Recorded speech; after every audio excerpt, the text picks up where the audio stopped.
Hello friends, my name is Shivam from DevOps Schools and I will help you to enable your learning process in various technologies of DevOps, artificial intelligence, machine learning, big data and many more. This is our initiative to help you by sharing multiple tutorials and videos. And if you want any specific tutorials or any particular topic, then please do comment in the below comment section and I will help you with it. Also, please subscribe to our premium services on YouTube, which will give you access to more content and videos to enhance your knowledge about all these topics. Also, if you want me to help you with regards to the online trainings and classroom sessions by our qualified trainers, then please do write me at contact@devopsschool.com. Thank you. Okay guys, so now I'm going to discuss about Docker volume, and after that I'm going to discuss about Docker networking. Okay, this is the two things in one go I'm going to discuss about it. Guys, please focus on it. You'll get lots of help here. So now the problem with the container is, let me show you here. There is one container which I am having right now, which is this one. In this container right now, I have a very important file, exec container id ls-opt devopsschool.txt. This file is very important for me, and it's a kind of data for me. But what happens? Let me inspect this container. Okay, so here docker inspect and container id, and here where is this located actually? So if I see it here, so it's located somewhere in the var lib docker. Okay, this is the location. Inside that I don't understand, no problem, but I will go inside the var lib docker. So cd var lib docker. Now again, that file, I can see that container is running. Can I find out the file manually in a physical machine? Is it located? Look at this guys here. See here, this file is located. The container is running, the file is located inside a directory of overlay 2. Here in this tool location, this file is located. Look at this. There's a diff and there's a merged. Okay, there's a merge. Now why this is located at the two place, I will discuss later when I'll teach you how to create an image. But right now I am talking about the volumes, and in the volumes I have a one problem, and this file is very important for me. But what happens when I stop this container? Look at it. When I stop this container, the file has gone, but data is not lost, because still I am having one file which I can use it. Okay, if I start this container, look at it here. Look at this. If I start the container and if I find out, again this file is there. So ultimately, even though if I stop the container, data is persistent, data is there. It's not a problem with the data. You see the data, important data is located somewhere in the here. But the problem here is, what about if I delete that container? See here, I'm deleting the container and my data is gone. My data has gone. And guys, this is the problem. And the problem is, the question you should ask, how to get container data persisted beyond a life cycle of container. Simple. The container is gone. It's not, I'm not talking about the stop, because the moment it is stopped, the data is still there. But the container is gone, container is deleted.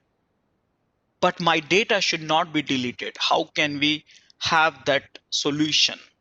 How can we have that solution? And for that, the answer is Docker volume. This is the answer, Docker volume. Now the question is, what is a Docker volume? Docker volume is a way to attach a location in the container, attach or mount, whatever you want to call it, it's up to you. Mount a location, a directory in the container. You store in the container, stored in a container in that directory, container is gone, data would be persisted in that location. Simple. Simple. So Docker volume is a way to store the data and getting the data persistency. Okay. So now the question is, what are the type of volume we have? So there are three types of volume which we have in Docker, which we can use it. One is the volume itself. Another one is a mount fs, and third one is temp fs. Okay. Now the question is, what is a volume? When you use this type of volume, it gets stored in the location which is here. This is the place it gets stored. If you use the type volume, it can get stored in this location. When you use the mount fs, anywhere in the host machine. Okay, and here in memory. So you understand that if the system get crashed, you will lose this one. But if you have mount somewhere in the host machine, so if the system get crashed, you will not lose this one because it's mounted somewhere else. System get rebooted, you will lose the data, TMPFs. So these are the three places. So now the question is how to work with it. Okay, so guys, there's one article which I have written, tutorial which I have written, and that is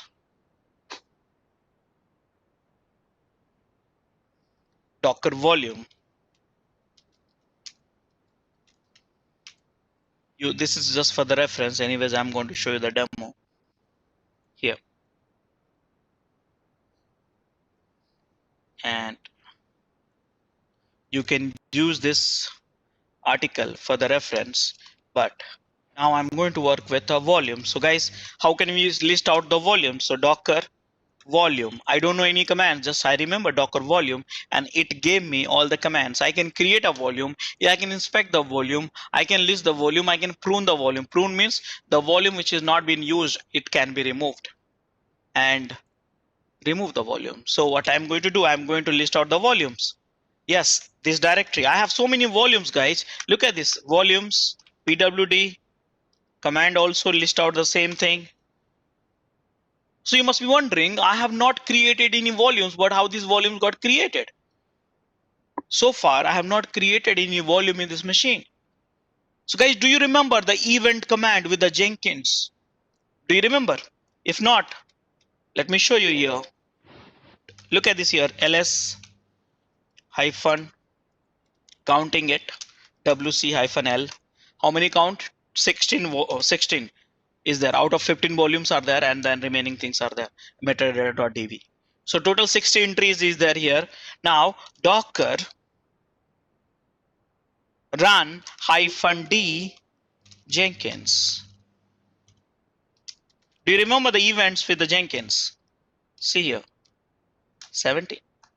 So basically creating additional volumes by Jenkins. Now the question is how to create a volumes using the image itself. When you run the image, the volumes will be created.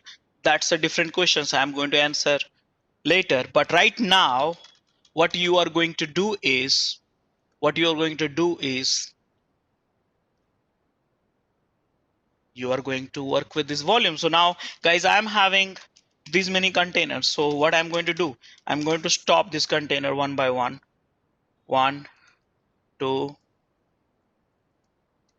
3, 4, 5, 6, 7. There's one magical commands also. I could have done it, but I don't want to find it, that command, and I don't remember that as well. So this is the easiest for now. So guys, I have no containers right now. See here, but the volume is still there. Why? Because that's the use of volumes. The container is gone, data is still there. What do you want to find out? You can use this volume for some other containers. You just go inside these volumes and see that this is the Jenkins files, jobs, logs, nodes, this, that, and all kind of things. Container of Jenkins has gone, but the data is still there, persisted beyond the life cycle of the container. That is what, that is objective which we wanted to do. That for time being, you know, I want to do manually rather than image is creating a volume, which is automated process. I want to create a volumes. I want to use the volumes manually. So what to do? Volume ls volume. I want to delete prune, volume prune. You know that commands simple. So it will delete all unused volume. Do you want to delete it? Yes. And guys, I deleted all the volumes. So right now I have nothing. I have nothing. You see here. So now can I create one volume? So here guys, volume, create, simple, enter. You got the volumes. Look at it. I got the volumes. But do you want to give the name of it? Yes, you can do that. Dev, QA. So these are the names of the volumes. You can give it, and you see here dev and QA directory will be created. So this is the way you can create a volume. Which type of volumes I'm creating, by the way? This type of volumes. So guys, you saw that I can create a volumes. I can list out the volumes. I can prune the volumes. I can remove the volumes also. It's gone. Dev is gone. QA is gone. I can remove the volumes also. I can inspect the volumes also. So for that, volume inspect command, you don't have to use the volumes, the IDs, you can use it. Here it is. So this is the way you work with the volumes. Guys, any questions so far?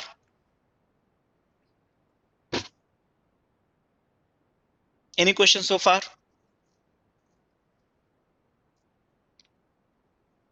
Hello, guys, can you hear me? Okay, now the question is how to use that volume. How to use the volume. So guys, I'm creating one volumes. Create dev1, create a dev2. I have created two volumes. How to use this? So guys, docker run -itd ubuntu. I hope you remember this command. This is the to create a container from Ubuntu, and I'm going to mount it -v. Which volume you want to mount it? You can give this name, but this is pretty large. I don't like it. This volume inside a container, where you want to mount it? I want to mount it inside Raju1. See here. Can I create another container and I mount it two volumes together? Dev2 here, dev1 is anyways is mounted to one container. The same dev1 I'm mounting to another container also, and same time dev2 also I'm mounting. So dev2 inside where? OPT Raju2. See here. So one volume I mounted to one container and two container. This volume I mounted to second container. Right now I have a container running. You want to check it out or not? So docker exec this one and ls/opt Raju1 and Raju2 inside a container, and exec here ls opt. So I mounted it. Now can I go ahead and create some file in a Raju1 opt Raju1 inside a container? So docker exec container this one, and here opt Raju1 and rajesh.txt. This is a very important file. I'm creating it, guys. Look. Okay, it's Linux problem. I have to use the touch command. Touch. I'm creating one file. Do you see that file is created or not? Let me show you here. Find.name. See here. That file is there in the dev1. Remember, dev1 is Raju1. Here I'm creating in Raju1. So the file, can I go ahead and check it out? That file, dev1, cd dev1 and data and ls. See it. The file is here where I am in the host machine. Can I create manually some files? Yes, why not? Rajesh21.txt, Rajesh2.txt. Remember, I am create in the host machine. Can I expect that in the containers? Let's check it out.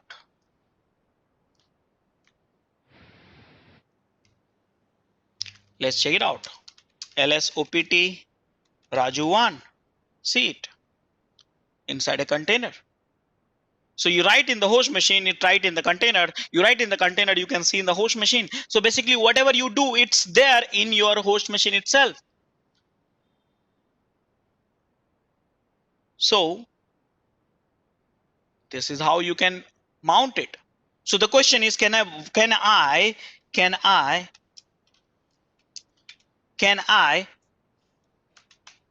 mount a volumes? Understand this. Can I mount a volumes to one container? Yes. Can I mount one volume to multiple container? Yes. Very well, you can do that. Now the question is, what about if I delete the container? My data is there or not? Let me show you here. Rajesh, remember? So find dot name Rajesh star. See, the file is there. File is there. Okay, the file is there. But if I delete the container, would it be there or not? Would it be there or not? So docker ps docker stop. Guys, here I will show you one more time. Look at it, my screen here. Here I'm listing out of the file. File is there. Volume is there. Container is there. And if I delete the container, stop the container. Look at this. I'm stopping the container in front of you. And file is still there. Still there. And guys, I will delete the container. Now, file is still there. And we have addressed that persistency.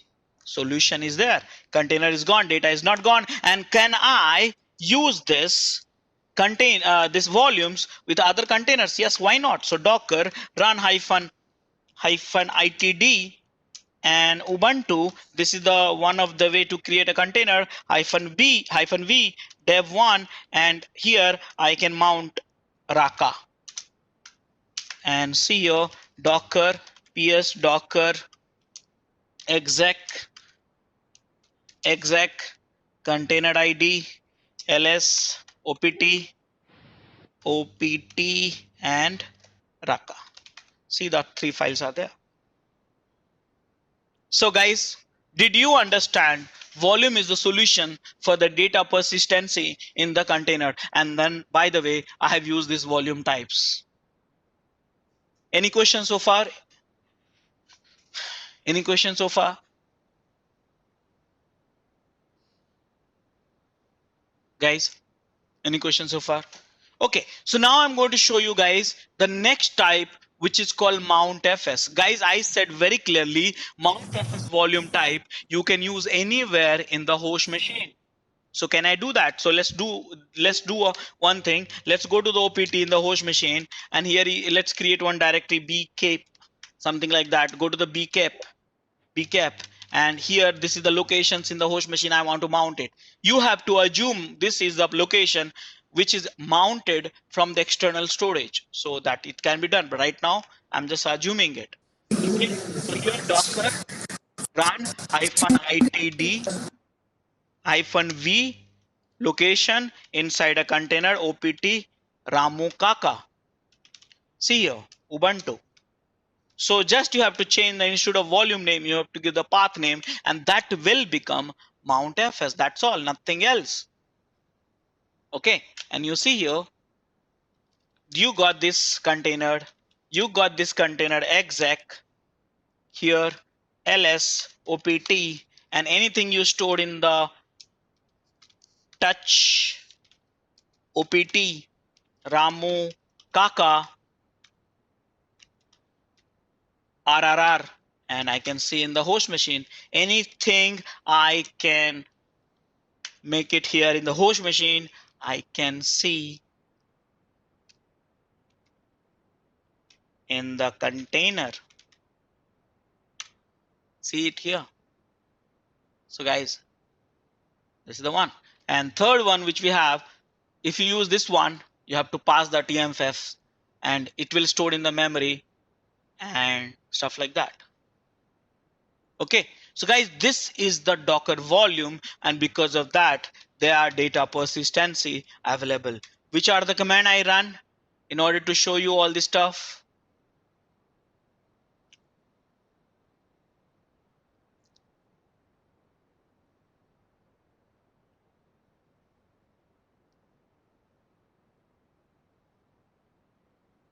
These are the commands I run.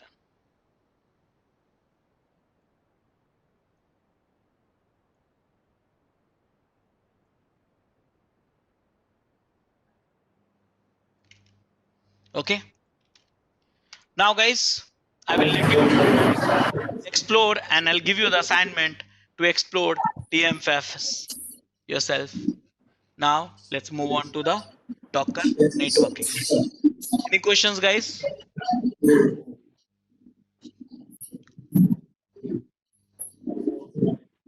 Any question?